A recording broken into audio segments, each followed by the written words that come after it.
fecha o podcast com um resumo das principais lições do episódio. Eu fiz quase um texto inteira aí, velho. A gente aprendeu muito. Eu vou selecionar alguns aqui, né, para poder fazer esse resumo para quem tá ali, mas um você falou agora, eu acho que é pagar o preço, né? Então, o empreendedor, o empresário ou qualquer pessoa, para conseguir o que ela quer, ela tem que aprender a pagar o preço. A persistência e a consistência, né, do que você trouxe aí. Capacidade de execução. Uma que eu acho bacana, que muitos empresários não têm essa visão, mas é fazer negócios de longo prazo. Né? Às vezes a pessoa faz um negócio e quer de imediato tirar ali o resultado, quer ver aquele resultado, mas você fazer um negócio para longo prazo, pensando lá na frente, realmente traz o sucesso. Né? Então a gente vê isso em vários exemplos. Poder de negociação. E um que eu acho bem interessante, que é o olhar para fora.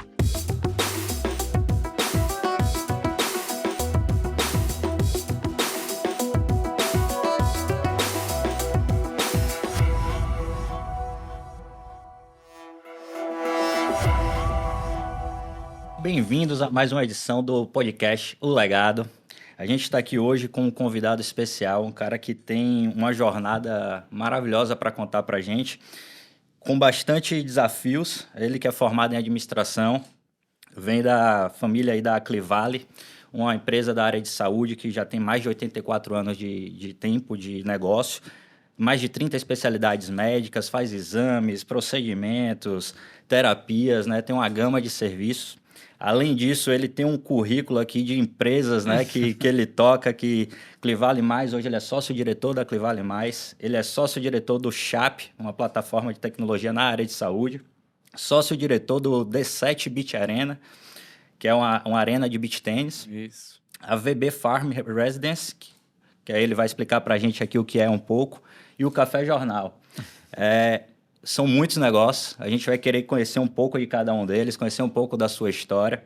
Mas antes de passar a palavra, na verdade, eu já vou passar a palavra para você fazendo uma pergunta, né, que a gente quer sempre trazer para os nossos ouvintes aqui, para você compartilhar. Qual foi a estratégia, né, que você levou a decisão mais importante para o que é a Clivale Mais hoje, né, no que ela é, né, como negócio, né, durante toda essa jornada? Legal. Primeiro, obrigado aí pelo convite. Sempre bom a gente estar partilhando, né, conhecimento. Eu acho que conhecimento, aquele que não é dividido, a gente não cresce. Porque quanto mais a gente divide, quanto mais a gente soma para os outros, a gente acaba somando para a gente também. Então, agradeço aí, João, Cleber, pelo convite.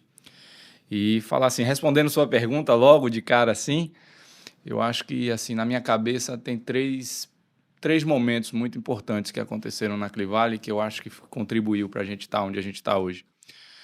Falando em empresa familiar, eu quando entrei a Clivale, mais na frente, quando a gente conversar um pouco desse histórico, eu estendo mais o assunto, mas eu participei, quando eu entrei na Clivale, tinham acho que 5 primos, 4 tias, meu pai, meu avô, todo mundo inserido dentro da empresa. E isso começou, eu com a cabeça muito fresca em administração, era uma empresa que tinha tinha um bocado de cacique e pouco índio. Ou seja, todo mundo mandava em tudo e a coisa ficava meio complicada para administrar.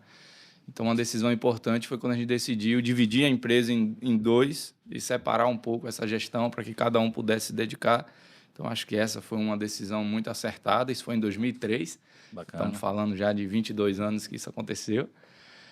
A outra foi uma coisa assim de momento difícil que a Clivale estava enfrentando e a gente ter alguns caminhos a seguir. E, inclusive, se cogitava sair do shopping center, que é nosso business hoje maior, é o fato de estar dentro do shopping. E eu fui totalmente contra e disse o contrário ainda. Eu disse, inclusive, a gente vai fazer o que o shopping faz, tornar o mix de serviço maior possível, mesmo sem se preocupar muito em rentabilidade, porque existiam serviços deficitários e outros que eram positivos. Não, vamos concentrar no que dá resultado. Sim. E abandonar os outros. E eu fui totalmente contra, porque eu dizia, as pessoas procuram a Clivale pelo fato de encontrar tudo em um lugar só. E eu acho que a gente não deve abrir mão disso e não deve sair do shopping, a segurança, a comodidade. Então, eu bati muito nisso e a gente foi nessa linha. E a Clivale ficou conhecida realmente como um local que qualquer problema que você tenha, você pode procurar a Clivale, que lá a gente vai lhe ajudar a resolver. Então, isso foi um ponto muito importante. E para fechar um terceiro, para responder os 3 pontos, eu acho que foi a venda da Reddoc, isso tem 4 anos, e que foi um momento de mudança muito grande no mercado de saúde. E a decisão assertiva de fazer o negócio, porque a questão era fazer ou não fazer, ainda mais por ser uma empresa familiar. e aquela coisa do dono, do pertencimento. Uhum. E eu fui também totalmente favorável a essa venda e eu acho que isso fez a Clivale se perpetuar no mercado por esses 84 anos aí que você citou. Maravilha, Adriano. Trazendo aqui, né, então, o Adriano Serravalli, né, esse cara que vai contar um pouco da história pra gente. É, a gente vai querer ouvir um pouquinho, Adriano, dessa história da Clivale, como é que foi essa fundação. Você falou aí dos 3 desafios. Eu acho que temos histórias bacanas aí nos 3 desafios, né? São 3 momentos que os empreendedores Exato. de empresas familiares, estruturas familiares, eles enfrentam, né? Você teve Verdade. ali um negócio fundado pelo seu avô, Exato. né? Que aí juntou a segunda geração, que foi seu pai, né? Sua tia, e depois vieram os primos. Então você passou por esse desafio, depois o desafio, né? De um momento financeiro delicado, que eu acho que todo mundo acaba passando por isso, e saber como transitar por esse mar, né, revolto aí, forma realmente bom marinheiro. E depois uma venda, né, do negócio da família aí também. Então, são histórias que a gente vai querer ouvir. Então, a gente quer trazer um pouco mais disso, que você conte um pouco mais dessa história, né, pra gente. Aproveitar, né? Adriano, além do grande empresário que é para estar aqui, né, na mesa e sendo convidado para contar sua jornada, tenho o privilégio de dizer que é meu amigo, né? Então, acompanho aí, eu acho que antes da gente entrar no detalhe de negócio, é legal a gente falar um pouco de outro histórico dele. Maravilha. De outras áreas que ele tem muito sucesso, que ele tem bastante relevância e que faz ele ser esse empresário completo e entregar o que ele tem entregado, tanto na Clivale Mais, como nos outros negócios também, né? Eu costumo dizer, viu, Adriano, aproveita aqui para falar isso em público também, mas existe uma admiração muito grande pela sua capacidade de execução. Você é um cara que muito determinado e que, quando pega alguma coisa para fazer, pode ter certeza que vai entregar. Que vai entregar. Isso é fantástico. Mas Isso a saindo gente um pouco... percebe pela quantidade de empreendimentos que a gente tem aqui, né? Esse aqui é novo, Café Jornal não conhecia ainda não. Depois esse aqui eu vou querer conhecer.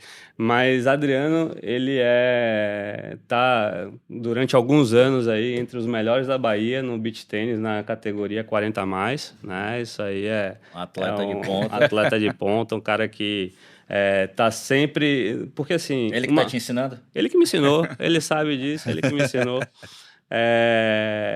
Mas o que eu acho legal é o seguinte, trazendo esse ponto do beach tênis.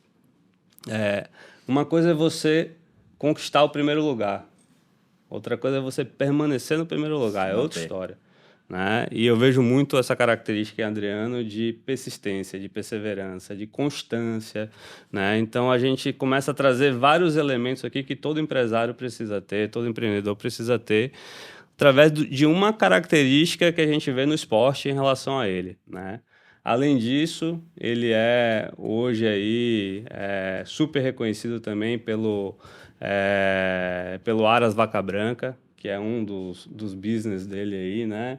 Que daí tem um spin-off aí, sai outras coisas que ele vai contar também um pouquinho mais aí sobre a VB Farm, né?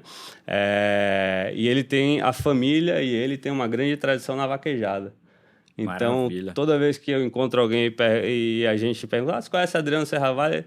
O pessoal fala, da vaquejada, né? Então, agora está sendo beach tênis, mas antes foi muito da vaquejada. É um cara que tem grande título na vaquejada aí também. Então, antes da gente começar a falar, Adriano, um pouquinho do lado empresarial, conta um pouquinho do seu lado pessoal. Quem é Adriano? O que Adriano gosta de fazer? Quais são os esportes que a gente comentou, o que você tem feito, né? E que, com certeza, constrói o empresário, o empreendedor que você é, né? Legal. Falando de esporte, eu acho que assim, hoje eu tenho uma visão que o esporte ele molda muito a pessoa. Ele faz a pessoa ter disciplina, ter constância, ter perseverança, aprender a perder. Uma das coisas que o esporte mais me ensinou a fazer foi aprender a perder. Eu tinha muita dificuldade de ser derrotado, de não conseguir alguma coisa, exatamente por essa característica de querer entregar tudo que eu me disponho a fazer. A derrota e o beach tênis eu acho que foi onde eu mais perdi. O beach tênis, quando eu comecei, foi uma categoria, acho que C, aí eu tive um resultado rápido, aí fui para B, aí comecei a perder, depois fui para A, e aí perdendo. Pancada de novo. Aí, Até quando chegou na idade do 40 a mais, foi onde eu me dediquei mais ao esporte, consegui, vamos dizer assim, como o João falou, tá aí acho que 4, 5 anos, acho que tem 4 ou 5 anos que eu vou pela seleção baiana representar a Bahia no campeonato brasileiro que tem, que é a Eu Copa das acompanho ali muito Federações. pela rede social, eu vejo toda hora E aí, postando. para ele ser selecionado pela seleção baiana para competir essa Copa, ele precisa figurar ali entre os 3 primeiros, né, da Bahia, se eu não me engano, Exato, não é isso? Os 2 primeiros vão e tem são 2. quantas etapas que a gente tem no ano aí? Rapaz, eram tipo 8, 9. Só esse ano agora vão ser, acho que 20. Deu um aumentado, que pegou o interior da Bahia também, trouxe para perto. E aí então... essas etapas vão somando pontuação, que ele vai ali subindo o ranking.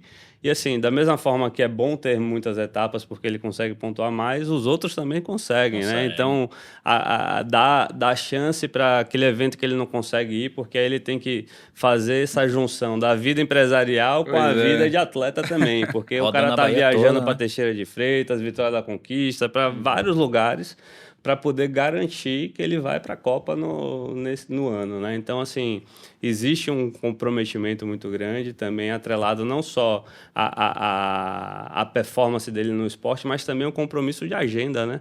Então, eu acho que esse é um grande desafio, né? Porque a gente sabe que a vida empresarial a agenda não é simples, e você ainda equilibrar isso com a vida de atleta e um atleta profissional aí, né, do beach tênis também é complicado, como você falou, conseguir estar em todos. E essa do esporte, assim, só voltando ao ponto do que você falou de conhecer um pouco, minha primeira experiência com esporte foi no hipismo, com cavalo. Então, o cavalo já está em minha vida, a gente tinha fazenda desde... Meu pai monta cavalo com a gente no colo desde os 6 meses. Então, cavalo para mim é minha vida. Ali, eu nasci no cavalo, eu digo isso, tenho o maior prazer. E tento fazer com minhas filhas isso, porque eu sei como é uma coisa prazerosa e você passa... É um animal muito maior, muito mais forte. Você ter o domínio dele é uma coisa muito gratificante, é bem bacana. Então, começou no hipismo, eu fiz um bom tempo, fui também para o Campeonato Brasileiro. O hipismo tem uma coisa que você tem que ter o cavalo, e o cavalo ele é tipo 60% do esporte ali, ou até 70%, você tem que depender do cavalo. É como um piloto de Fórmula 1. Não adianta um piloto muito bom com um carro muito ruim, não adianta um cavaleiro muito bom com um cavalo muito ruim. E uma característica também que eu acabei desenvolvendo, meu pai é uma pessoa que criou a gente sempre assim, quer ter, lute para ter. Nunca foi uma coisa de, meu pai, eu quero um cavalo. Tá aqui, toma um cavalo. Como alguns que competiam comigo na época, toda hora, todo ano, trocava de cavalo, comprava um cavalo melhor. E meu pai me deu um cavalo, na época era um cavalo de R$5.000, enquanto os outros que competiam comigo tinham um cavalo de 40, de 50, de 60, o meu era 5. E ele disse, você tem esse aí, você se vira. A partir desse, você constrói agora o seu. Você se vire aí com esse cavalo. Eu digo, tá. Olha aí como nossa vida a gente não percebe desde a infância, como os desafios são lançados e você começa a absorver aquilo para sua personalidade. Eu digo, tá bom, se é o que eu posso ter, eu vou com esse mesmo. E assim eu fiz. Me dediquei, era um cavalo pulava 90 centímetros. Pela minha idade, que na época era o último brasileiro que eu podia competir, era com 15 anos. Era 1,20 m. E o cavalo pular 90 centímetros. Você pensa, é pouco, mas para um cavalo é totalmente diferente de um cavalo que pula 1,20 m para um cavalo que pula 90 centímetros. E tinha um professor que ele confiava demais em mim e que ele disse, rapaz, vamos com esse mesmo. E a gente montou, acho que era 1 ano e 3 meses a gente tinha para sair esse cavalo de 90 centímetros para 1,20 m. Vocês prepararam o animal ali. E a gente eu fui junto com ele me desenvolvendo e a gente conseguiu pular. Foram 4 dias de campeonato, eu ganhei inclusive o primeiro dia, é uma somatória, mas no primeiro dia eu fiquei em primeiro. E aquilo para mim era uma força muito grande de dizer, você está vendo? Você teve um desafio, peguei esse cavalo e consegui levar lá. Então você vai moldando o seu caráter, a sua forma de encarar a vida com essas coisas desde a infância. Então eu encaro que meu pai teve um papel fundamental, sempre me desafiando, você quer, faça. A primeira moto que eu tive, ele disse, você quer uma moto? Compre. Eu nem dinheiro ganhava, e aí eu tinha que... Vale ressaltar aqui que seu Alberto é uma grande referência. Tá com 80 e... Tem 80 anos, 79, vai fazer 79, 80 e tá lá todo dia Cara, e aí, vamos fazer o quê? É um dos caras Qual é o mais negócio? empreendedores que eu conheço. Toda vez que eu tô lá na fazenda com eles, tem umas conversas de canto de orelha. E aí, você tá fazendo o quê? Eu tô com isso aqui, vamos fazer aquilo, vamos fazer aquilo. É um Desse cara jeito. super empreendedor, né? Então você vê que tá planejando aí para 20, 30 anos para frente, não tá nem aí pra idade. É isso mesmo. E isso inspira, né? Então, Com Adriano certeza. tem em casa uma grande referência aí Exatamente. para poder dar continuidade a esse legado, né? Então é isso. Então o esporte hoje é onde eu mais me divirto. A vaquejada que você falou, Conta aí continuo seus resultados da competindo. vaquejada aí. A vaquejada eu comecei a competir em 2005. E aí em 2012, a gente, na verdade, assim, a vaquejada você depende de ter uma pessoa para estar montando os cavalos. Porque o cavalo é como um atleta, precisa estar ali sendo exercitado sempre e é uma mão de obra muito difícil. O vaqueiro de vaquejada mesmo, o profissional, é muito difícil, eles não levam a coisa muito a sério, então acaba sendo uma mão de obra muito difícil. Eu conheci um cara chamado Gilson Gilson Nelore, Nelore, famoso. e quando eu saquei a dele assim, no sentido de um cara também preocupado com essa parte de doma, de uma coisa mais do bem-estar do cavalo, a vaquejada é um esporte muito cultural e teve muitos desafios, inclusive para ser regularizada contra maus tratos de animais, então foi um trabalho que foi feito de conscientização nas pessoas, e eu vi em Gilson já essa linha. Então, eu disse, Gilson, vamos se capacitar, criar uma metodologia de treinamento, já que é carente na vaquejada isso, vamos criar uma metodologia de treinamento e a gente monta uma referência em treinamento de cavalo. Vamos fazer disso um negócio. Bacana. E ele é um cara, assim, apesar de ser um cara sempre do interior, que não acho que fez o primeiro grau só, mas é um cara bacana de conversar, um cara muito inteligente. Super inteligente. Ele disse, não, eu quero. E nessa de eu quero, a gente construiu mesmo, investimos nele, levamos ele para fora, tomou curso, montamos uma metodologia de treinamento de como começar a treinar um cavalo, do que fazer. E aí fizemos depois, ele dá curso hoje no Brasil todo, viaja de treinamento de cavalo e vaquejada. Aí com essa coisa da internet e tal, eu disse, vai ter que fazer um curso online, vamos fazer um curso online. Aí o que o João falou, eu disse, não vou contratar ninguém não, vou ver como é que faz aqui. Aí vou lá, aí descobri a Hotmart, como é que faz, cadastrei, procurei um cara para filmar, o cara filmou, a gente filmou, botei, já deve ter mais de 1.500 alunos nesse curso online. Então, bacana, são coisas que vão aparecendo, os negócios vão surgindo, as oportunidades vão vendo, e essa característica empreendedora que de fato eu tenho, de ficar pensando sempre, isso aí pode ser um negócio, como é que a gente faz? E numa conversa sai um negócio, e vai outra. E você parar pra pensar, de um hobby sai um negócio, exato, né? Então, na vaquejada, ele fez o centro de treinamento, né? O Vaca Branca, que tá virando agora... Já tá virando um empreendimento imobiliário, né? Então, do beach tênis, ele não falou, mas ele tem hoje, se não for a melhor arena... eu acho que é a melhor arena de beach tennis de Salvador. Conheço, realmente, né? A D7, é muito boa. 100% coberta, é uma arena extremamente confortável, que tem assim... Hoje está... No Brasil é uma grande referência. E né? segue um pouco da linha da Clivale Mais ali, né? De estar no shopping, né? Ter o acesso, exato. ter A D7 nasceu disso também. Eu jogava beach tênis, aí um amigo me chamou, vamos fazer uma arena. Aí eu disse, não, vou fazer arena, pô, beach tênis é meu hobby, eu vou... Em vez de estar me divertindo, vai virar um negócio, vou trabalhar, não quero. Aí ele disse assim, Zé Renato, até um abraço aí pra ele, Zé. Zé.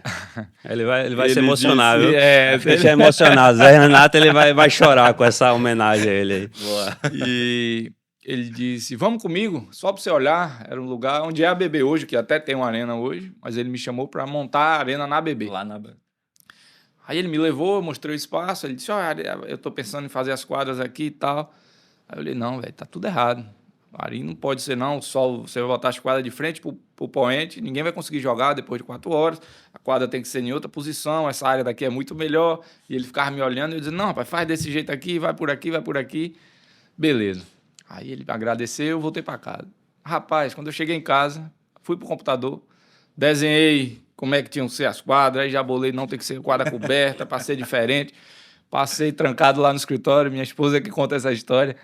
Eu passei as 3 horas de relógio. Já saiu com já o negócio saí pronto. com o nome, com a marca, com a planta do lugar e pronto. Aí eu disse, Zé, não vou fazer não ser seu sócio não, mas toma aqui, ó. Vai lá e toma aqui, execute isso aqui.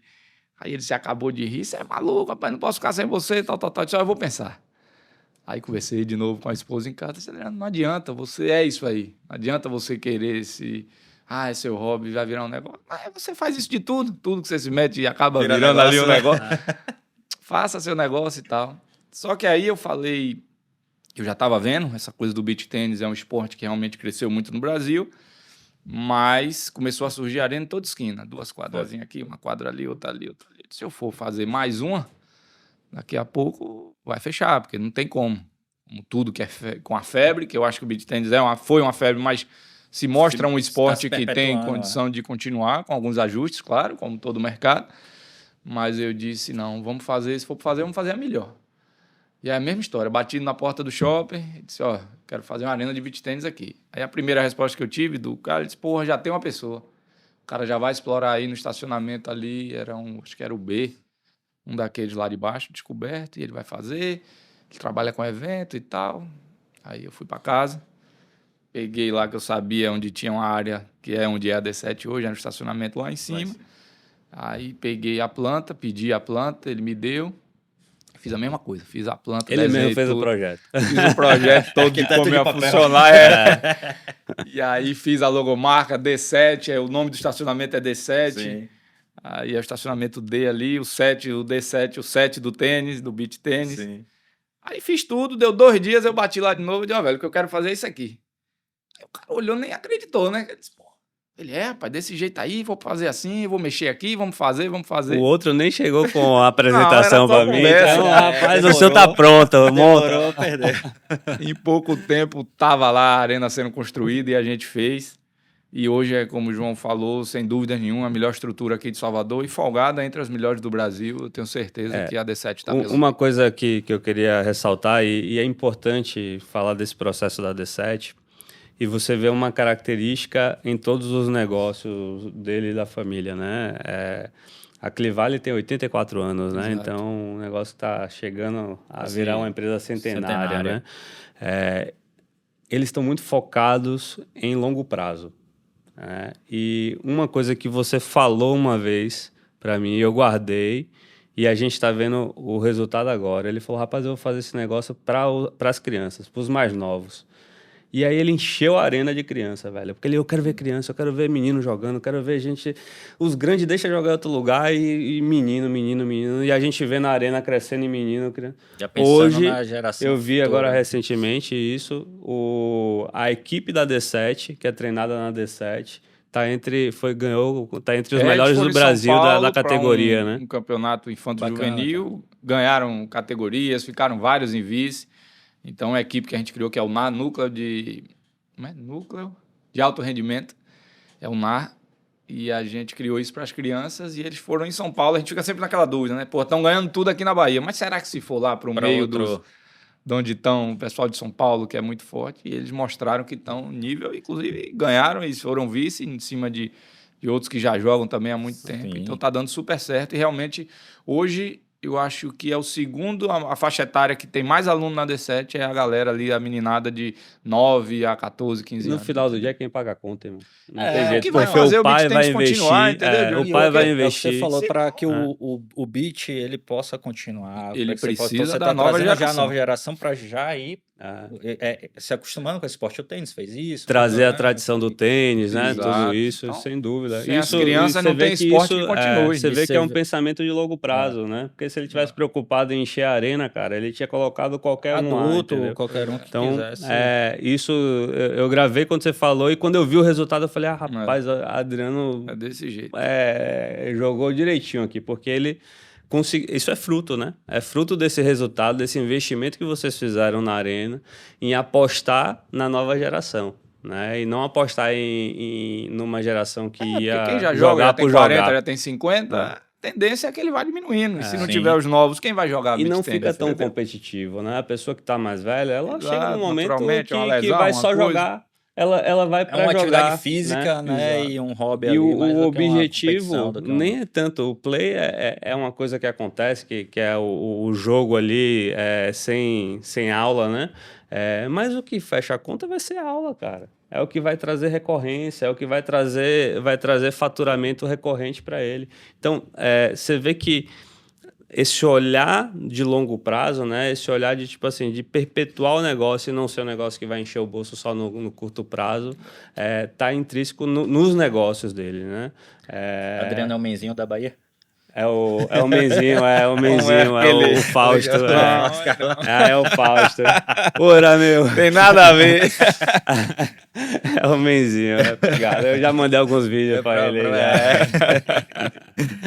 Não, mas uma coisa bacana que, quando você foi falando aí, que a gente tira, cara, é a capacidade de execução. Né? Que eu acho que isso é uma característica de um empreendedor nato, né? De um empreendedor que veio de... Né? Isso aí desde a sua infância, que é essa capacidade de tirar a ideia do papel, né? Você foi na questão, né, do Aras, de fazer um negócio dali, depois já fez um negócio de curso, aí o beach tennis, né? A arena, de um dia para o outro, você tirou um negócio, e é aquilo que a gente fala. Você foi lá, recebeu um não, né? Normalmente a pessoa recebe um não, faz o quê? Poxa, Recua. Que pena, não vai ser dessa vez. Tudo. Se Você vitimiza, vai falar, Você fez o poxa. projeto, foi lá e falou, entregou pro cara e hoje tá com a arena, que é um sucesso, né? Exato. Então isso é uma capacidade que todo empreendedor tem que ter e você trazer isso pra gente é muito bom, né? Porque eu acho que serve de exemplo para que o empreendedor ele não desista da ideia dele, não desista do sonho, né? De fazer um negócio. Antes da gente entrar aqui nos negócios voltados para a área de saúde, até só para a gente encerrar e você ter a oportunidade de apresentar também os seus negócios, né? Porque daqui pode sair a audiência aí, pode ser um cliente seu, tanto da D7 quanto dos negócios que você está fazendo, provavelmente. Então, conta um pouquinho para a gente o que é o VB Farm Residência, né?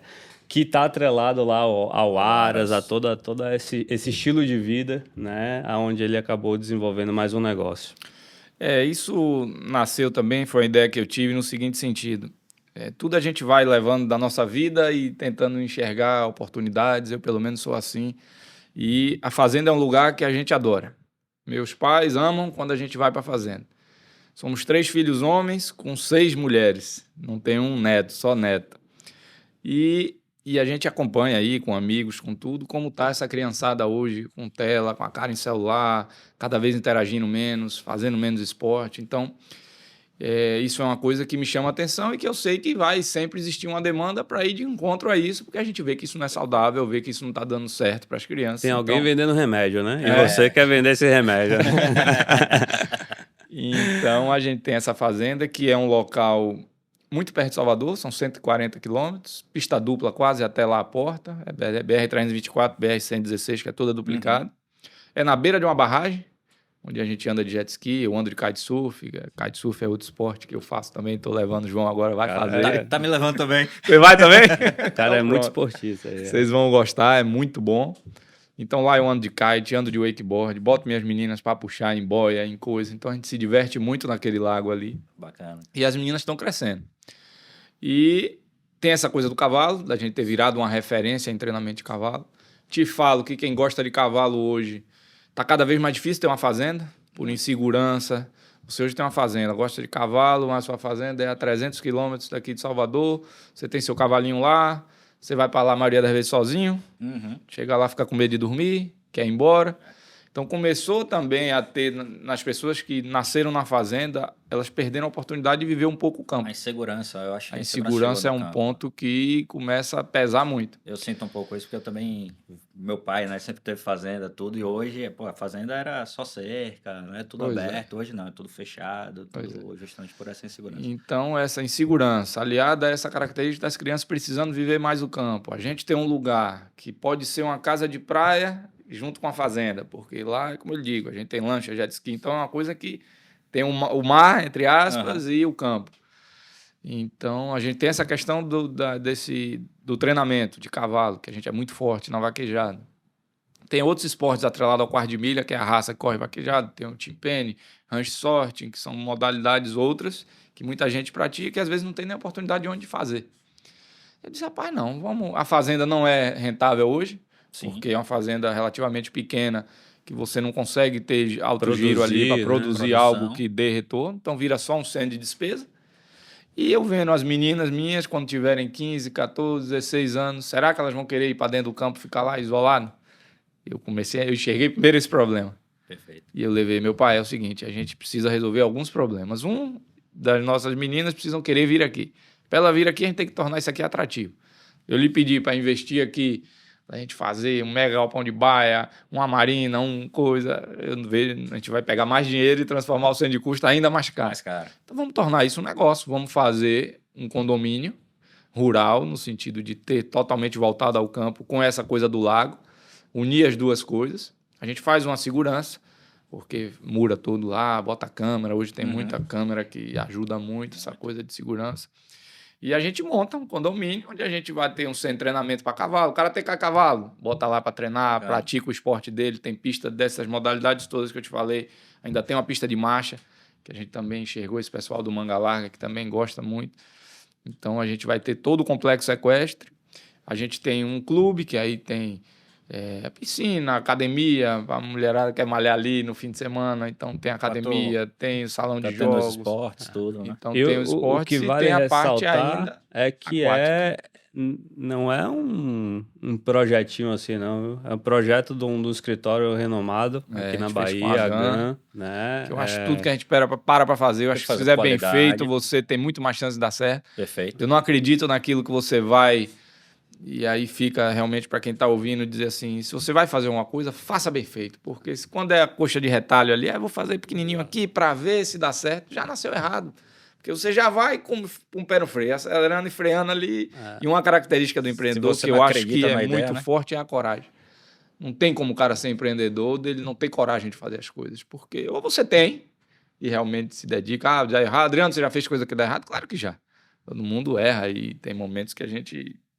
olha um lado que não... difícil que não achar aquele empreendedor que deu uma tacada acertada e não errou, né? Porque a vida é feita de erros e acertos, né?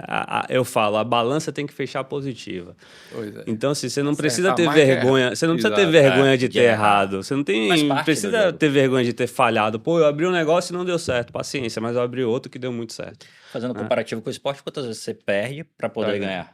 Então você está ali treinando, eu acho que é a mesma coisa. A gente traz isso e essa resiliência, né? Então, só fechando esse empreendimento, então foi isso. A gente aí resolveu fazer esse empreendimento imobiliário. Estamos na fase ainda de dar entrada para poder conseguir o RI e tal. Então, a gente já lança aí e vai ter um negócio muito sucesso, bacana. Sucesso mesmo. E assim, de alta qualidade, não é terreno pequeno, são terrenos... eu acho que o menor terreno tem 1.500 metros até 5.000. Então, é uma coisa que eu acho que no campo o cara não pode estar com o vizinho... ouvindo uma música, você escutando, né? Então foi uma das coisas que eu me preocupei muito com recuo. Para ter aquele... para poder a pessoa entrar ali e ser a sensação de paz. Então vai você tá num lugar de paz, no meio do campo. Padrão construtivo, né, Adriano? Não vai ter esse negócio de casa de todo cada jeito. Um construir de um jeito. Então, assim, aí ele com certeza ele tem um produtaço aí, um imobiliário. Top. Vou querer ver depois. Vamos olhar. E só para fechar essa coisa do fracasso que você falou, eu acho importante a gente dividir com as pessoas também o que dá errado. Eu, por exemplo... com essa coisa de, clínica. Eu falei, clínica é odontologia. Eu vou fazer uma clínica de odonto. Aí falei, lugar que tem muito fluxo, shopping é muito caro, vamos experimentar outros lugares. Eu falei, mercado. Eu falei, o mercado tem muita gente, eu vou fazer uma clínica odontológica dentro de um supermercado. Essa foi minha ideia primeiro. E aí, assim, a gente fez e não deu certo. E aí eu aprendi também, aproveito para dividir com quem está escutando. Uma coisa é você ter fluxo de pessoas. Tem que perguntar o que aquela pessoa está fazendo ali dentro. Se você vai para o mercado, ninguém gosta de ir para o mercado. Você está ali gastando dinheiro, achando tudo que está aumentando, está caro, você sai retado, quer ir ali fazer sua compra e ir embora. Então, era uma coisa que era um lugar de muito fluxo, mas não tinha nada a ver. Sim. Cara, eu vou para a clínica odontológica, eu vou no shopping porque eu resolvo outras coisas, paro com segurança, já aproveito e faço outra coisa, é um lugar mais de lazer. Perfeito. É uma outra conotação. Você já vai com outro... E o mercado não, é uma coisa ali que você quer ir ali fazer seu mercado e ir embora. Eu mesmo já entro no mercado com o pé... com o pé saindo. Imagine você ir para um dentista que ninguém gosta também. Eu falei, deu super errado, não andou. E aí fica aí para a galera também que você tem que realmente saber que às vezes dá errado e faz parte. Faz parte. Tem que aprender. Não, e uma coisa bacana que você falou, João, também traz isso, a gente tem muito essa característica de que o ativo ele tem que ter retorno. Né? Então você falou, eu tinha uma fazenda que é um centro de custo, eu tenho que transformar ela em algo rentável. Né? Então é o seu lazer, é o que você gosta, você quer levar sua família, suas filhas, Mas tem que trazer resultado, porque também para que você não fique com aquela estrutura de custo pesada, né? Então, assim, hoje a gente brinca muito com isso, né?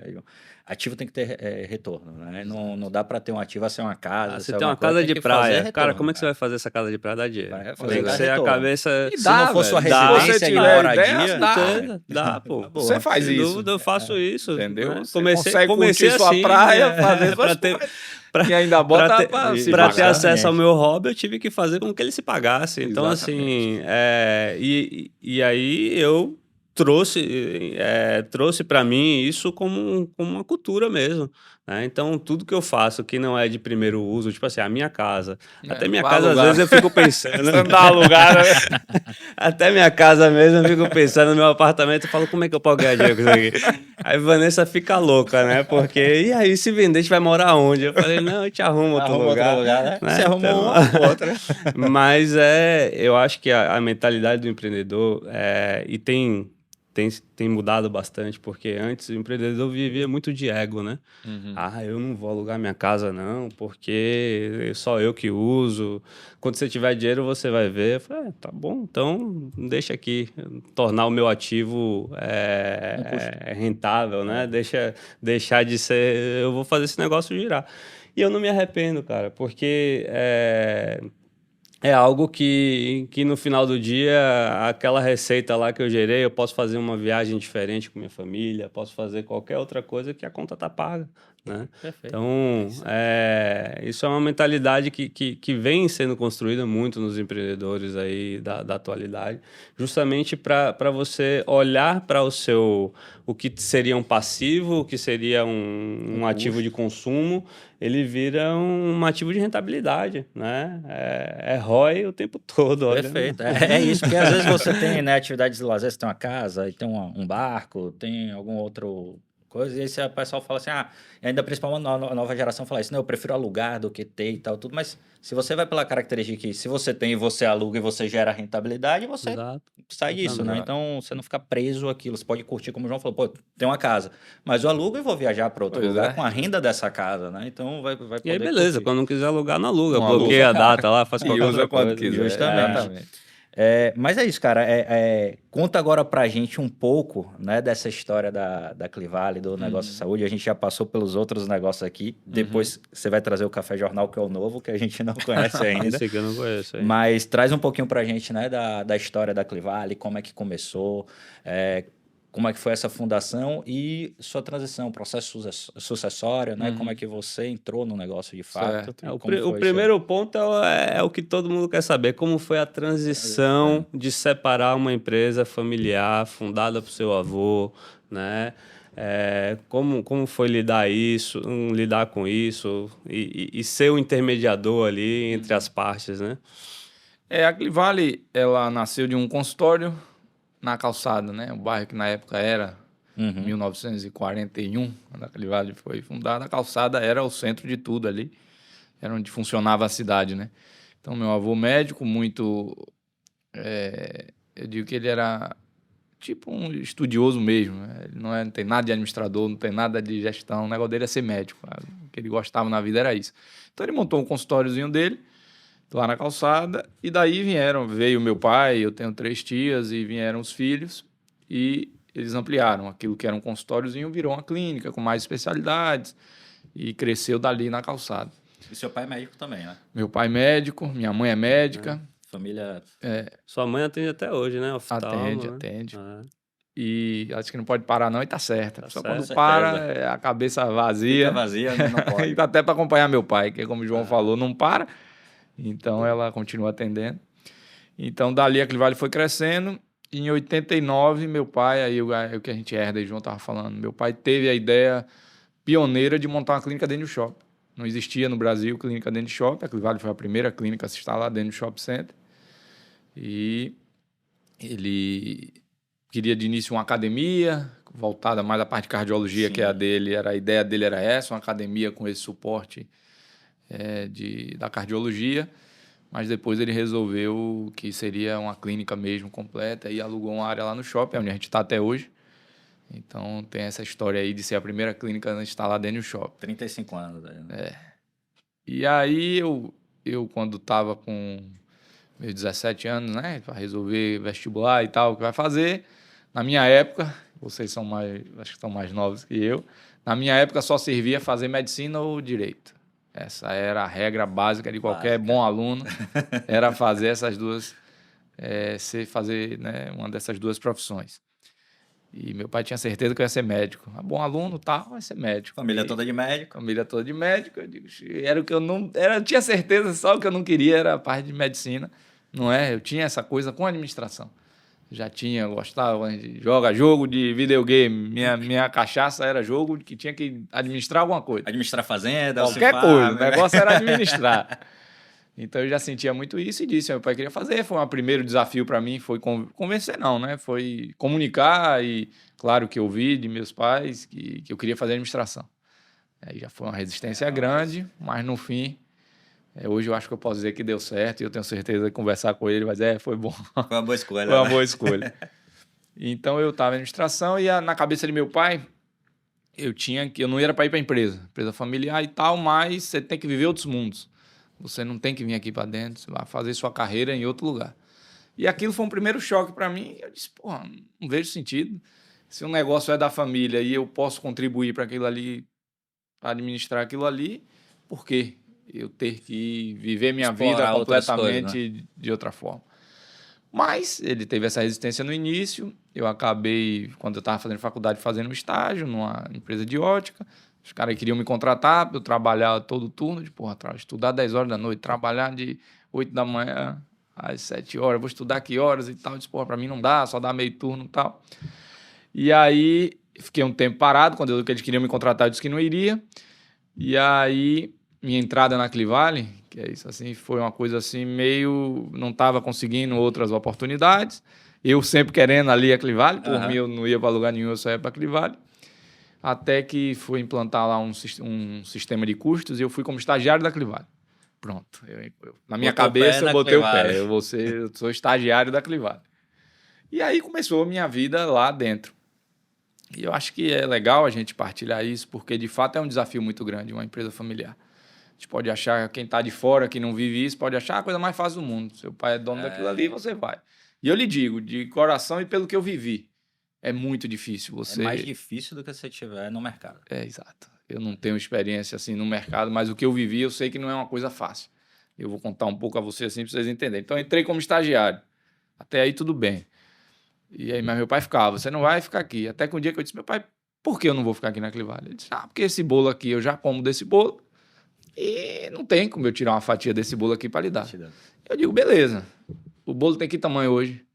Aí ele ficou me olhando assim, eu disse, pronto. Se eu aumentar esse bolo em 2, 3, 4, 5 vezes, come eu, você, ainda come um bocado de gente que vier com a gente. Então, foi a primeira coisa que ele me olhou assim e disse, faz sentido. Conceito de dividir para multiplicar, né? Eu digo, então, assim eu consegui entrar. Quando eu entrei, você tem uma resistência muito grande, de seja pai, tio, avô, o que for. O cara está acostumado a administrar aquilo ali há 20 anos. Você chega novinho, 18, 20... Eu fui para a Clivale, eu estava com 20 anos. Estava perto de me formar. E cheio de ideia, né? Você sai da faculdade de administração ali, cheio de ideia, de coisas para implementar. E, aí ele olha para você.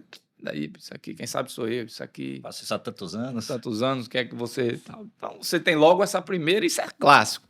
Você pode esperar que se você entrar numa empresa familiar e o filho estiver começando, o pai está sempre ali... E é normal, eu acho que é natural a pessoa realmente estar há 20 anos fazendo uma coisa. Chega uma pessoa nova, sem experiência, e dá palpite ali de que aquilo ali deve ser diferente, é normal. Eu não estou julgando de jeito nenhum o que ele fazia, mas é uma característica da empresa familiar. Só que aí, eu acho que é o que vai, eu acho que é onde eu consegui superar essa barreira. Que é como você lidar com o não, como você falou aí. Você tem uma ideia? Não. Tudo não. Eu disse, não vou dar ideia nenhuma mais não, porque tudo é não. E aí a sabedoria da pessoa é você... O que é que eu vou fazer com esse não? Quando eu tinha um não, eu digo, quem é a pessoa que ele mais ouve aqui? Quem é o cara que ele confia mais aqui na empresa?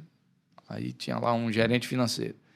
Aí eu disse... É Breno o nome dele. Eu disse, Breno, vem cá. Tô pensando isso aqui.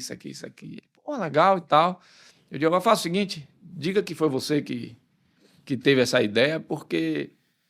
Se vier por mim... Não vai. Eu não dizia isso, eu digo, mas diga que foi você que teve a ideia, ou incremente aí, que você tem mais experiência que eu, você incrementa essa ideia aí, leve para meu pai para ver como é que a gente desenrola isso aí. E assim eu fiz, por muito tempo. Pegava, tinha uma ideia, enxergava uma coisa que estava errada, eu ia nas pessoas que ele mais ouvia, e dizia, ó, velho, leve isso aí, leve isso aí. E aí as coisas começaram a acontecer. E as pessoas que eu levava tinham também uma gratidão de dizer, porra, não dizia que foi, não necessariamente foi a ideia de Adriano, mas me trazia para junto do processo, Sim. porque, querendo ou não, eu estava E contribuindo até de alguma sabia forma. também que vinha a sucessão, né? O cara não é besta. Sério, justamente, tá ali dentro. Então, eu construí as resistências do não na empresa familiar dessa forma. A resistência que tem dos funcionários. Que é Chega outra. filho do dono, o cara já ali olha, ixi, Maria, lá vem esse cara pra cá. Principalmente se for um funcionário de longa data Pois que é. tá ali Então, já. tem essa resistência que eu falei do pai, tem a resistência dos funcionários que estão lá, que não lhe querem ali, porque entende ou que vai perder o espaço, que podia ser dele, ou que você vai estar ali dedurando uma coisa que ele faz. E o que é que eu fazia? Eu dizia, o exemplo, eu vou fazer, eu vou ajudar. Então, eu acabava de fazer o que eu tinha feito. Eu disse, velho, me explica aí o que é que você está fazendo. Não, eu faço isso aqui e tal. Posso te ajudar? Claro que todo mundo queria para digitar. O melhor digitador de planilha que existia era eu. Tava ali, vamos digitar. E aprendendo ao mesmo tempo. E ao mesmo tempo eu tô aprendendo. E aí eu digitava, eu fazia. E isso eu ia nas pessoas, assim, o exemplo. Chegava no meu horário, não tinha negócio, chegava cedo, tava ali, executava o que eu tinha para fazer, ajudava os outros. Então, não tinha quem não gostasse de mim ali dentro. Tava ali, então eu conquistava os funcionários com exemplo e com ajuda, colaborando com o trabalho dele, servindo. Acho que humildade também de saber pois é. chegar, né? De saber, Exato. velho... E tem um ponto, né? Você vê que você se absteve do ego para Total. conseguir um objetivo fim que você Total. queria, que era a ideia chegasse para seu pai, Total. né? Às vezes a pessoa vai com ego, não, eu quero mostrar que fui eu que tive a ideia, que fiz. Você não, usou a estratégia que, cara, vou deixar o ego de lado aqui, vou estrategicamente nas pessoas certas, né, para poder fazer chegar ao que eu caminho. E muitas pessoas devem se perder nisso aí. Um filho entra na empresa e começa a ter essas resistências todas. Tem resistência do pai, tem resistência dos funcionários, o cara aí não consegue se inserir. Ele não entra. Então, aproveitando para dividir um pouco a experiência para quem está ouvindo, o caminho, eu acho, foi o que eu fiz. Dizer que é o certo ou errado, eu não sei, mas foi o que eu fiz e que deu certo, entendeu? Então, acho que isso é aí bem tem um bacana. ditado que João fala, né? Que você não deu murro em ponta de faca, você foi batendo pela lateral. A gente fala muito isso, né? A gente teve que bater muito na Na lateral. lateral. Pois é. E aí... Falava, cara, eu vou me machucar se eu bater na ponta, então eu vou bater de lado. Vai indo, uma hora Eu vou vai. ajustando onde eu quero que a faca vá. Entendeu? E com essa de eu pegar, ajudar as pessoas, eu comecei a aprender outros setores. E eu aprendendo outros setores, acabava me envolvendo. Daqui a pouco, de estagiário, eu já tinha um estagiário. Contrataram um estagiário para ser estagiário. E o estagiário ganhava 2 vezes o salário que eu ganhava. Normal. Aí eu também. digo, rapaz, como é que eu vou fazer? Porque é outra resistência que você tem. Ah, você ganha R$1.000, meu primeiro salário foi R$150. Você ganha 150, como é que eu vou para 200? Como é que eu só pensar nisso? Como é que eu vou para 300? E não vou pedir nada. Eu quero que as pessoas reconheçam que eu tenho um trabalho, enxerguem o valor e tal. Mais uma vez, foi as pessoas do entorno que viam a ideia. Um dia, uma tia minha disse, como é que faz sentido Adriano ganhar R$150 e tem um estagiário que trabalha para ele que ganha 450? Aí foi minha tia que deu essa primeira coisa. E dali eu fui construindo e conseguindo, até que a gente chegar nessa coisa da separação. Até então estava tudo junto, eu executando dessa forma. Só que eu comecei a ver muito isso. Uma empresa familiar que tem muita gente e não está dividida as funções. É outra coisa numa empresa familiar que precisa estar muito claro, é o papel de cada um ali dentro. Porque se você deixa solto, por eu ser dono ou ser seu sócio, todo mundo faz tudo e dá opinião em tudo, você perde a gestão da empresa. Primeiro que as pessoas não sabem quem ouvir. Como é que você tem mais de um comando? Eu digo a você, João, faça isso. O Kleber diz, faça isso. Aí você está aqui, sabe, vou fazer o quê? Obedeça a quem primeiro, né? Quem? Qual dos caciques? Faça o quê? Então, a primeira lição para uma empresa familiar é estrutura a gestão, divida. É para todo mundo trabalhar, está todo mundo trabalhando, beleza. Respeite a hierarquia, agora né? vai ser desse jeito aqui. Você cuida disso, responde por isso, você tem que ter seus indicadores para entregar seu resultado, você do lado de cá faz isso. E eu comecei a enxergar isso e tentar dividir a empresa dessa forma. Dizia uma tia minha tia, por que você não cuida aqui do call center e da recepção? Minha outra tia aqui faz isso. Minha prima, que está no RH, vai por aqui. E eu comecei a tentar criar os papéis de cada um, dizer que a gente precisava ter reunião, não tinha nem reunião. Era uma gestão de uma empresa familiar que não tinha uma reunião que sentavam todos para conversar. Fazer um alinhamento, Não, uma estratégia, era para onde a todo gente mundo vai, soltando, cada um soltava uma coisa e aquilo ali ia andando. só toca o barco. E foi daí que se criou uma situação difícil. Quando eu te falei, quando a gente começou a conversa de passar por um momento difícil, quando eu entrei na Clivale, a Clivale devia 1 ano de aluguel ao shopping, devia médico, devia fornecedor, e nos dava prejuízo. E aí? Olha o bolo que estava. Ou seja, essa foi minha introdução empresarial, e talvez disso, e das características que a gente conversou lá atrás do esporte. E eu já começar a minha vida numa situação de dificuldade, hoje eu digo a todo mundo, para mim, a dificuldade é onde estão escondidas as melhores oportunidades. Exatamente. Porque você é obrigado a refletir seu negócio, é obrigado a repensar o que fazer, como fazer, o que cortar, o que ajustar, onde crescer receita.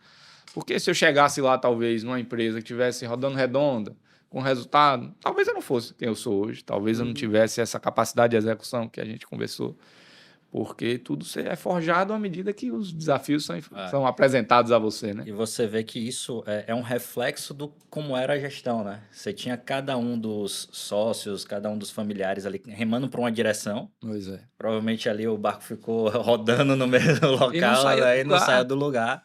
E você conseguiu enxergar isso, definir claramente os papéis de cada um para poder começar essa... E aí foi essa questão da cisão, só para...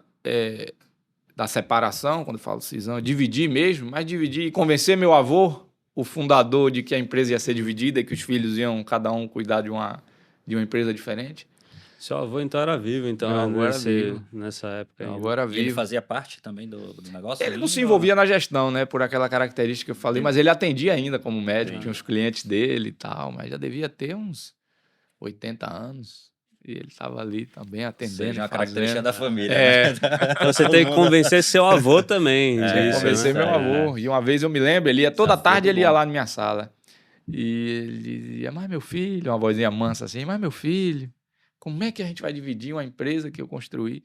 Eu digo, meu avô, não é dividir. A gente vai dividir para ter uma gestão mais eficiente, para que cada um consiga se dedicar melhor a cada negócio e a Clivale continuar crescendo. Então, não pense como lado negativo. Pense que é uma coisa para organizar melhor.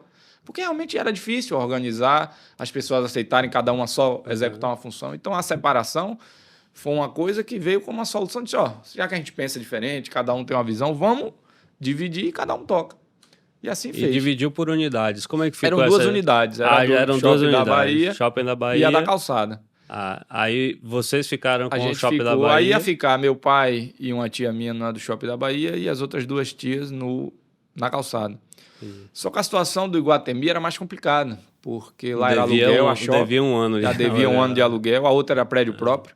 Então você já não tinha o aluguel. Não tinha essa dívida. Não tinha essa dívida. Era um lugar tradicional, tinha muito fluxo. Então os desafios eram maiores no Shopping da Bahia. Mas para meu pai, foi outra coisa que eu aprendi também nessa divisão. Meu pai disse, como ficar para mim, não tem problema, a gente toca. Isso não vai ser o problema, se vai ser a Calçada ou Iguatemi. Então, minhas tias acabaram escolhendo a Calçada, talvez por essas questões de não ter essa questão do aluguel tão alto, não ter essa dívida tão alta. Só que aí uma tia que ia com a gente resolveu ficar lá também.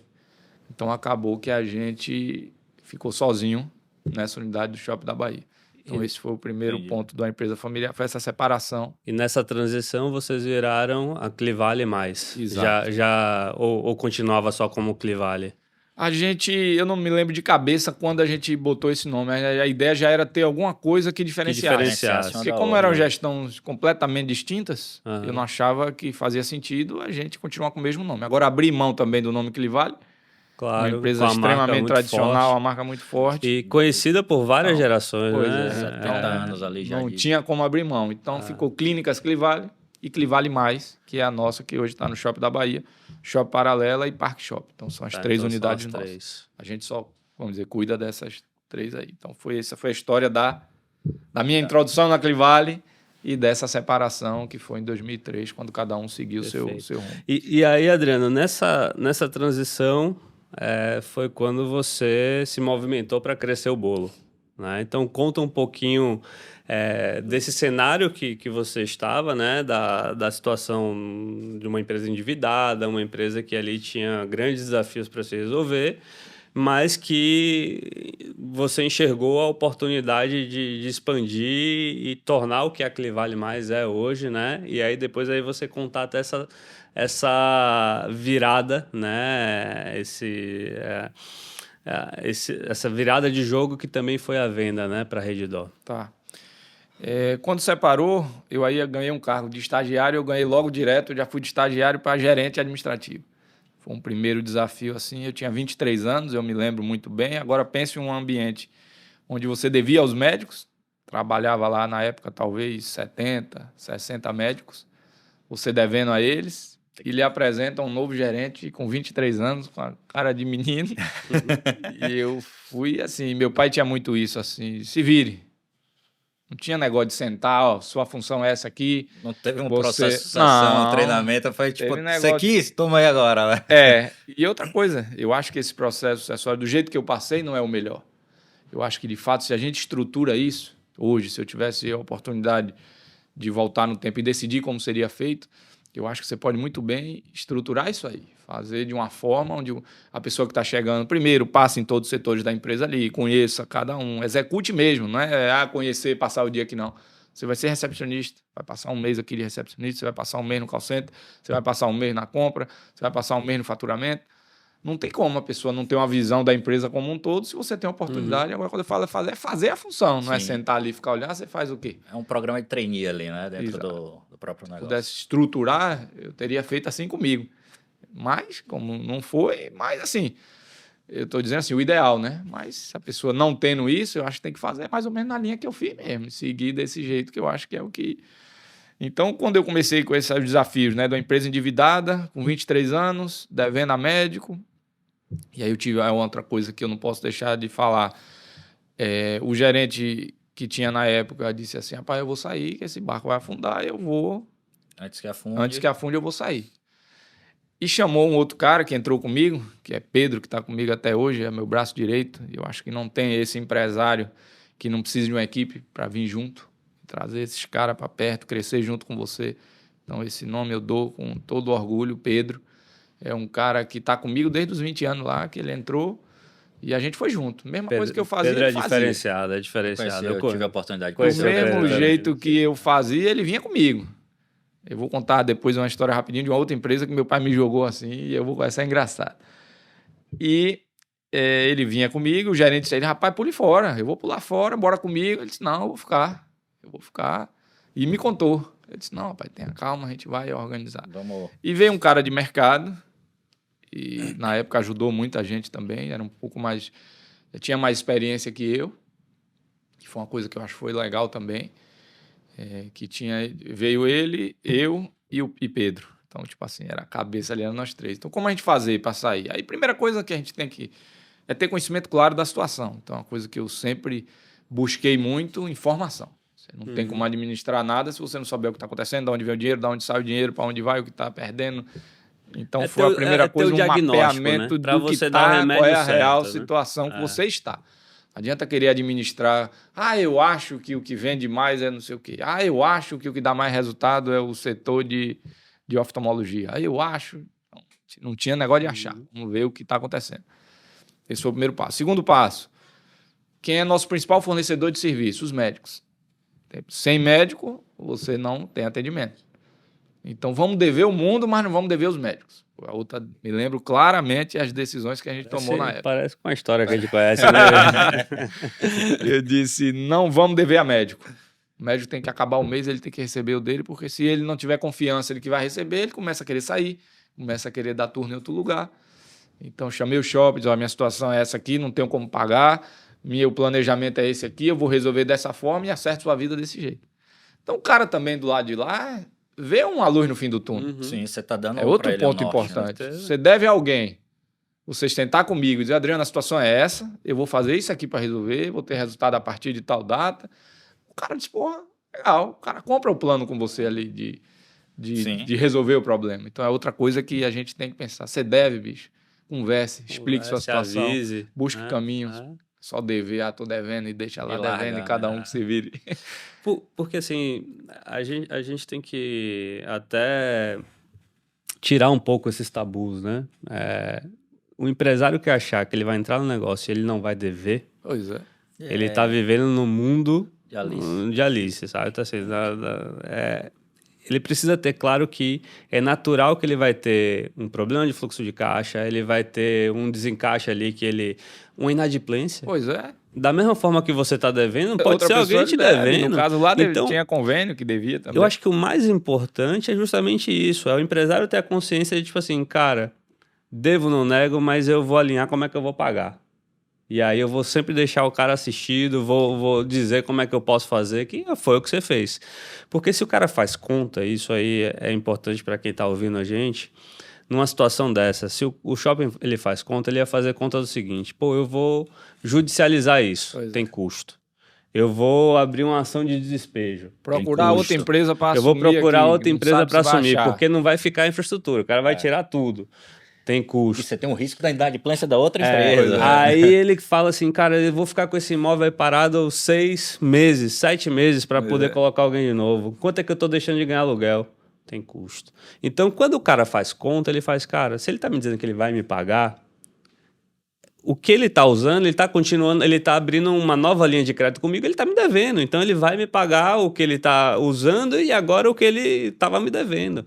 Então, essa consciência é muito importante, porque muito empresário acha que negociar não é uma opção, negociar uma dívida, negociar uma situação não é uma opção, e aí acaba dando calote, acaba chutando o cara, sumindo, aí abre um CNPJ novo e vai fazendo isso, e aí vive uma vida, cara, que não é sustentável, né? Então, fica sendo perseguido por todo mundo ali, né? Tipo, com as cobranças. E assim, como empresário, a gente tem que ser muito claro, como empreendedor, a gente precisa trazer esse elemento, assim, e falar com clareza isso, porque as pessoas acham que é um mundo de maravilha, cara. E não é. As pessoas precisam ter essa consciência que vai ter dificuldade, que vai ter desencaixe, e vai ter uma hora que você vai dar uma tacada muito grande, e talvez você consiga andar com sua vida toda redondinha. Exato. Né? Que aí você vai sair da situação, vai equilibrar as finanças, vai organizar e faz parte. Não significa também que depois você não possa voltar, porque às vezes o mercado mudou, aconteceu alguma coisa e faz parte, né? Eu acho que faz parte do ciclo ali do empresariado. Né? E então aí outra coisa que acabou desenvolvendo, que é muito importante nas pessoas, é o poder de negociação. Eu precisei desde cedo sentar para negociar, porque eu devia e tinha que negociar. Então foi outra característica que eu acabei desenvolvendo. E eu aprendi muito assim, você quer negociar? Se bote logo no lugar do outro. Se coloque logo do outro lado da mesa, entenda ele, entenda qual é a dificuldade dele, onde estão os pontos. Então, às vezes, na negociação, eu pergunto mais do que falo. Pergunto muito, escuto muito, como é que está você, o que é isso para você, qual é a situação para o shopping, o que é que isso representa, quanto é essa dívida frente aos problemas que você tem. Porque aí o cara, primeiro, fica muito mais simpático junto com você resolver. É como se a gente estivesse junto para resolver alguma coisa. Se fica na negociação e dizer, não, é 100, você não, é 50. Você não, já quebra a objeção, né? Não, só 50. A gente não vai para lugar nenhum. Isso não é negociar. Negociar, na minha cabeça, é se juntar para resolver um problema. E quando você faz isso, você já quebra as objeções. As primeiras objeções você já quebrou. Né? Então, você já vai ali de uma negociação mais firme. Né? Explicar o que você está vivendo. Teve uma vez que um fornecedor específico lá em São Paulo, a gente ficou devendo uma parcela por uma questão de desencaixe, né, de fluxo. E aí eu fui sinalizar, falar, poxa, a gente está devendo, mas a gente vai te pagar no mês seguinte, tá?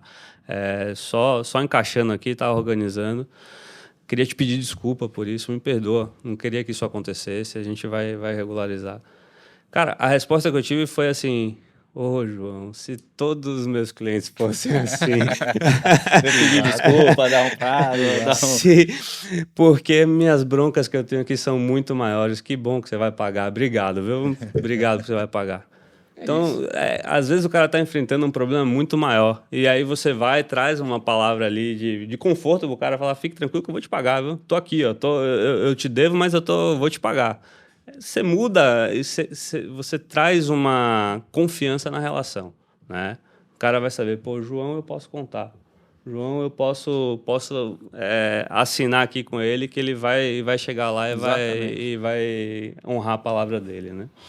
Então renegociou essas dívidas e aí os médicos, além de não pagar, eu chamei os médicos, como o médico estava não recebendo da Clivale, começou a sair. Eles ficavam assim, eu não vou sair 100%, porque senão eu não recebo nada. Aí deixava um turno, deixava 2. Isso o cliente não gosta. Você vai numa consulta, precisa de uma revisão. Não Aí o tem... cara não está aqui, só está aqui uma vez por semana. Aquilo não fideliza o cliente, nem a Clivale, nem o médico. Então eu fiz uma reunião. Quantos médicos o otorrino tem? Só para dar um exemplo rápido. Tem 15. Eu digo, eu quero 5. A gente só vai ficar com 5. Chama todo mundo aqui, vamos conversar, eu só quero 5. E eu ia para esses médicos dizendo, a gente vai fazer isso aqui, agora eu preciso que você tenha a contrapartida, que você venha mais para cá, venha mais turno, eu vou te pagar, já está regularizado a sua situação aí, e eu vou lhe pagar, inclusive, mais por cada turno que você der aqui. Tipo assim, se você, lá, médico, a maioria dos médicos no ramo de saúde é percentual. E eu dizia, é 50%, vou chutar, é 50%. Eu dizia, se você vier 3 turnos é 52, se você vier 4 é 55, se você vier 6 é 60. Mas eu vou ganhar 60, e o cara, eu quero Todos 6. os turnos. Então aquilo eu fiz um movimento exatamente que ia resolver o problema. Eu comecei a fidelizar de volta os médicos da Clivale, eles passaram a ganhar mais, eu ganhava mais também, porque o volume ia aumentar. Eu aumentei o bolo. Você diminui um Justamente. pouco sua margem ali, unitária, mas você ganha no aumenta volume, no volume, né? Então, E resolveu um problema. Foi outra sacada que a gente teve na época, vamos fazer isso. Fizemos, deu super certo. E aí os médicos, aí começou a crescer, as especialidades, a Clivale voltou a crescer. Então, daquela dívida, você renegociou a dívida, começa a ver crescimento, ver caminho. Aí a terceira decisão importante, o mix. Essa pessoa que estava comigo lá na época, vamos tirar todos os serviços que dão prejuízo, ficar só com o que é rentável. Eu disse, não. Não, porque vai perder a característica da Clivale. A Clivale está dentro de um shopping pela comodidade. E um shopping não tem operação só bonitinha lá, não. Shopping vai ter operação que ele ganha muito dinheiro, tem outro que ele tá ali, sapataria, tô chutando. Só uma mantém sapataria. lá pra... Mantém pelo mix.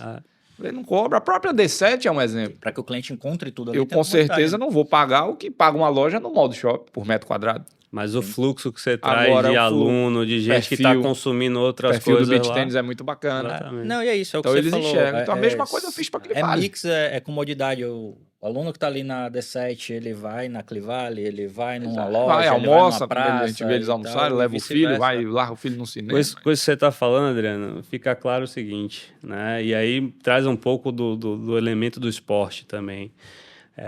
Que às vezes é necessário a gente perder para ganhar. Exato. Né? A gente abrir mão de algo para ganhar lá na frente, para ganhar no volume, né? Então, tem muita gente que fica preso à conta de palito, à mesquinhagem mesmo, e aí não entende por que não consegue dar um próximo passo com sua empresa. Exato. Porque não quer perder um pouco, não quer investir um pouco em algo que ela não vai ver um retorno imediato. Que vai jogar ela para o próximo passo, né? Para o próximo você vê nível. que para você sair desse momento, né, dessa situação, você teve que investir em profissionalização, você teve que trazer ferramentas de negociação, técnicas de negociação. Pois é. Você falou, trouxe um profissional de fora para ajudar e que ele preparou, te sabia mais que Ajudou, você ali, exato. ajudou, né, dentro desse negócio.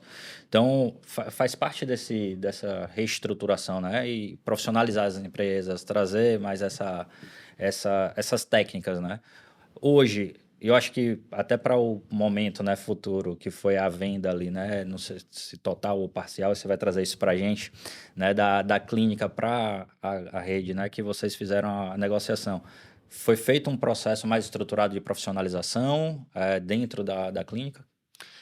A gente, com esse, vamos dizer, o bolo crescendo lá, a gente resolveu os problemas dessa forma que eu disse a você, e os médicos comunitários começou a crescer, então a gente aumentou em 10 vezes o faturamento. Quando eu entrei, para quando a gente fez a venda, a gente tinha multiplicado a Clivale em 10 vezes.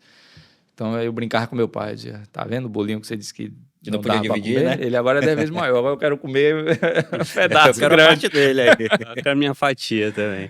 Então, essa história da venda começou com um namoro mesmo da Rede Dó, no sentido de ir uma pessoa lá, procurar entender um pouco, saber da Clivale, saber se a gente tinha interesse. E a primeira reação logo é aquela de empresa familiar, não, isso é negócio da minha vida, não vou, não quero, Vou vender, é meu, não vai. Mas, assim, uma característica que eu ia falar de ser empreendedor, empresário, e as pessoas têm que sair da visão interna. Você fica, às vezes, preso, a minha empresa é isso aqui, e fica enxergando só ali, dentro daquela caixinha. Você tem que estar sempre olhando por fora. Eu tenho essa característica também, eu olho sempre do lado de fora.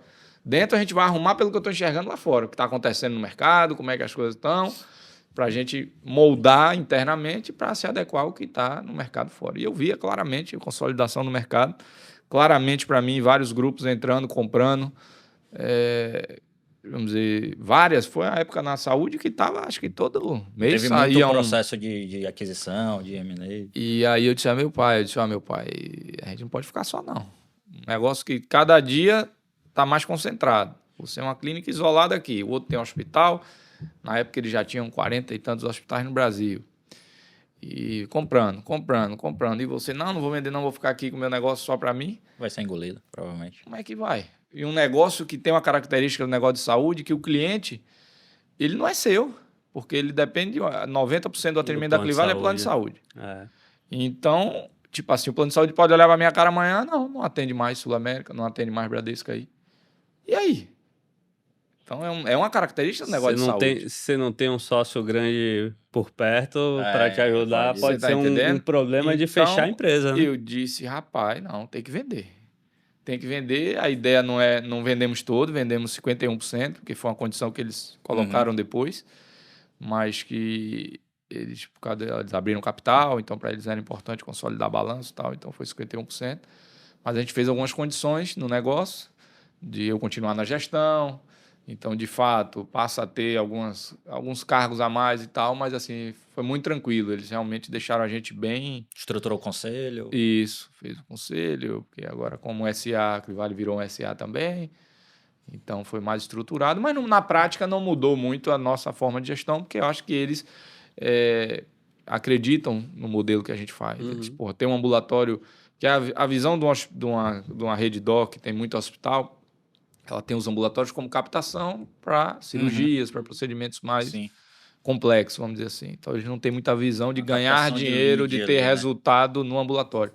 Só que a gente tinha as duas coisas. Eu dava resultado no ambulatório e ainda tinha 20 e tantas mil consultas por mês, que é o que a gente faz hoje na Clivale. Então, é aí as leads, como você disse, para procedimentos mais complexos. E a gente trabalha de uma forma... que eles gostaram também, muito ética. Meu avô deixou muitos valores na empresa. Eu vi uma vez uma pergunta assim, se a gente tem algum trabalho de cultura na empresa difundido. A gente nunca fez isso formalmente, de ter, mas assim, acaba que a gente herda muito. Meu avô, até quem tem gente que trabalha lá tem mais de 30 anos, conheceu meu avô, e eu procurei herdar tudo isso, ou seja, como era meu avô. Aí você fala de ética, do cara com que eu disse tá dito. São coisas que a gente vai construindo e que a empresa começa a lhe copiar. O exemplo vem de cima, aí os caras veem, tem uma situação. Aí o funcionário diz, como é que a gente vai fazer isso aqui? Uma situação lá que um cara errou, foi melhor pra gente. Eu disse, não, mas tá errado. Ligue pro cara, vamos devolver. Então o cara vê aquilo de você, como é que ele vai se comportar de outro jeito lá embaixo? Perfeito. Como é que ele vai querer tirar proveito de alguma situação se ele tá me vendo numa situação que foi boa pra gente, eu dizer, não, mas tá errado, tem que devolver o cara. Então, isso é uma coisa que cultura a gente herdou muito. Teve uma coisa que a gente ouviu recente, né, sobre cultura, que é o seguinte, muita gente fala, não fiz um processo estruturado de cultura, mas, cara, seu negócio está dando certo, são 84 anos de negócio, ele tem cultura. Tem. Né? Pode não ser formal, mas Lázaro, tem. Né? O Lázaro não tem do Carmo, como. ele trouxe isso, ele falou, cara, tem cultura. Tem cultura. Pode não ter sido um processo formalizado, mas você, como você falou, você pegou os valores de seu avô implantou os valores, implantou a forma dele de tocar aquele negócio, com valores, com princípios, com ética. Todos os colaboradores que estão ali com ele foram absorvendo aquilo e foram sendo passados às gerações. Né? E é engraçado, o cara ali copia. Isso. Pedro é um cara que hoje, quando eu vejo ele numa situação, parece sou eu. Ele faz exatamente... Até beach tênis ele tá jogando. Ou seja, o líder de fato, né? Você lidera por exemplo, né? Então, a melhor forma de construir cultura é com exemplo. Perfeito. Não adianta você colocar na parede e não executar. Desse jeito aqui. Aí você é o primeiro a não fazer aquilo ali. O cara olha na parede escrito e você é o primeiro a não fazer? Perfeito. Mas uma coisa legal, né? A gente já vai chegando aqui pelo fim, já passou 1 hora de podcast, você vê que o papo tá bom demais e tem empresa pra caramba, mas assim, isso eu acho que é algo que uma informação que não pode passar batida, principalmente para o perfil da nossa audiência, que são de empresas familiares, de pessoas que estão buscando sucessão, né, para os seus negócios e querendo profissionalizar, trazer governança para o seu negócio. uma coisa que eu acho que foi um elemento assim decisivo para dar certo essa venda para a Redditor, assim, no meu ponto de vista, né? Talvez tenha sido o fato de ter uma sucessão bem definida. Você assumiu essa posição, né? E aí, quando você traz a condição que você quer continuar no negócio e continuar liderando o negócio, isso é um prato cheio para quem está comprando. Exato. Porque o cara vai falar, cara, eu estou comprando um negócio que está dando certo, está funcionando. Estou comprando a maior parte do negócio, controle do negócio. 51%. E o cara quer continuar tocando, ele achou a empresa dos sonhos. Porque hoje o maior desafio, quando você compra uma empresa que não tem sucessão, é quem vai tocar. Exato. Porque você traz um executivo de mercado que não tem a cultura que você está tratando o cara lá de 30 anos de empresa. Exato. Então, para quem quer vender empresa, né? Para quem quer fazer uma transição dessa como o Adriano está fazendo, tem que pensar nisso, de tipo assim, ou eu trago uma sucessão familiar, de fato, ou eu já construo essa sucessão com alguém de mercado, com o Pedro da vida, vamos dizer assim, que é um cara que está desde as origens ali e que ele já tem a cultura enraizada. E aí, num momento de transição como esse, quando uma empresa maior vir e querer comprar uma parte ou querer comprar 100% da empresa, ele vai falar, cara, tem quem toque. Isso. Tá ali, o negócio tá andando. Eu vejo que eu não preciso nem tirar nem botar. E foi o que aconteceu, né, Adriano? E isso é importante porque quando se fala de sucessão, pensa só na questão da sucessão familiar. Ah, não, eu vou trazer um filho. Você poderia pensar e falar, vou preparar minhas filhas para tocar, mas, cara, a sucessão é como o João falou, se não é alguém da família, um membro da família, é trazer alguém de mercado profissional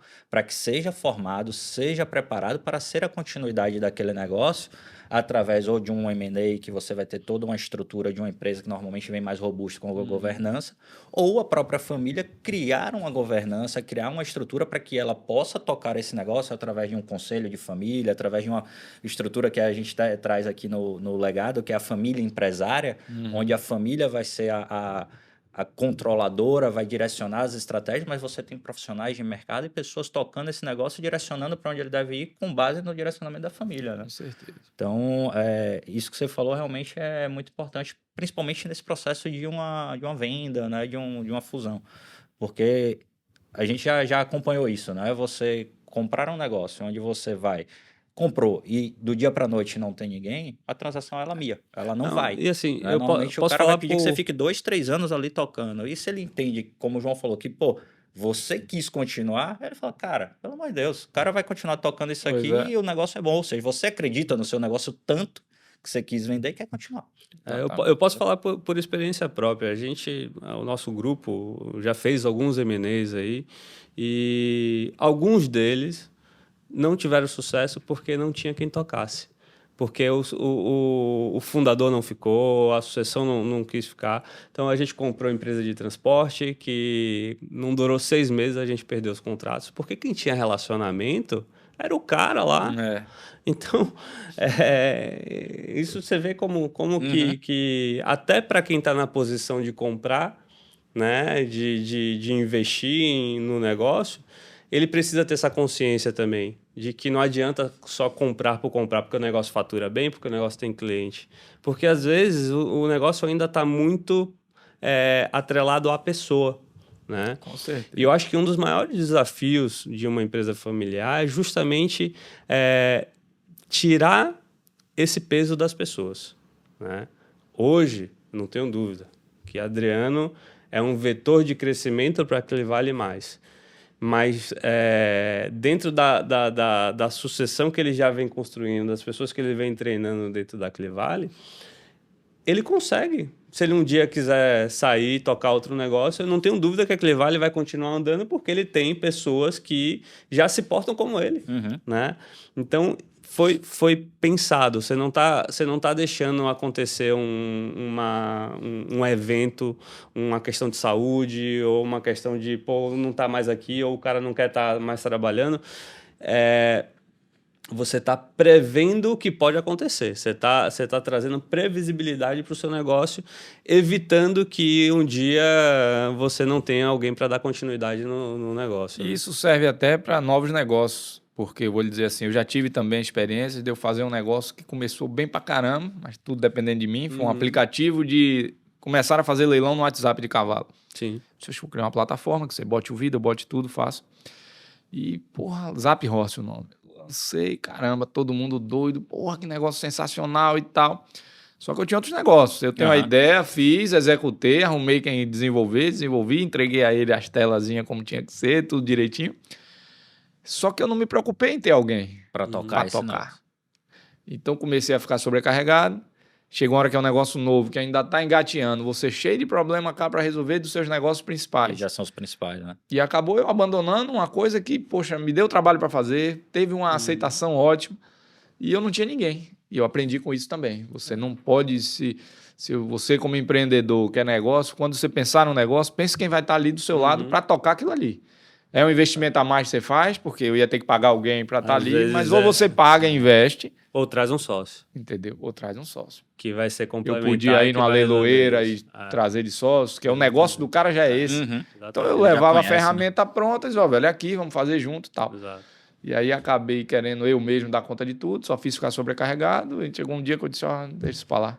E abandonei o negócio, que Com podia certeza tá você tirou rodando um bacana aí. aprendizado Então, disso daí, né? só eu digo, os melhores aprendizados são quando você perde, quando você tá numa dificuldade. É aí Maravilha. que você aprende.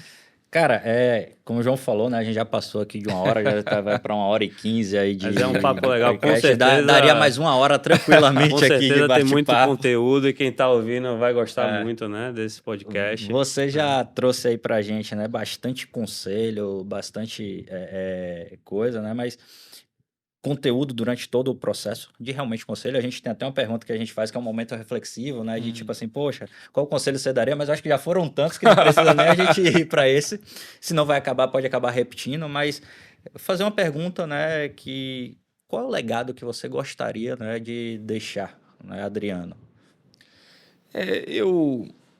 Uma das coisas que eu acho assim, realizar seus sonhos, você consegue realizar seus sonhos. Eu acho que quem olhar para mim, me acompanhar e um pouco vocês estão conhecendo agora, vocês vão ver essa característica assim, de correr atrás, de quer fazer, faça. Eu aprendi de tudo que eu me meto a fazer. Se você me perguntar hoje, até foto, eu sou fotógrafo de cavalo. Ele mostra uma foto de um cavalo que eu tiro aqui, vocês acham que profissional foi esse que tirou? É esse fotógrafo aí, né? Porque eu disse, precisava tirar foto, não tem quem tire, eu tiro.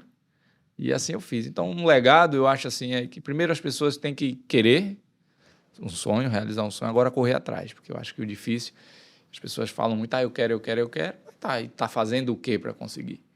Então, quem olhar para mim lá na frente, olhar para trás, eu mais velhinho ali, o cara, quem me conheceu, vai dizer, não, esse cara aí, o que ele pegava para fazer, ele fazia e dava um jeito de fazer acontecer, certo ou errado, da melhor forma possível, não.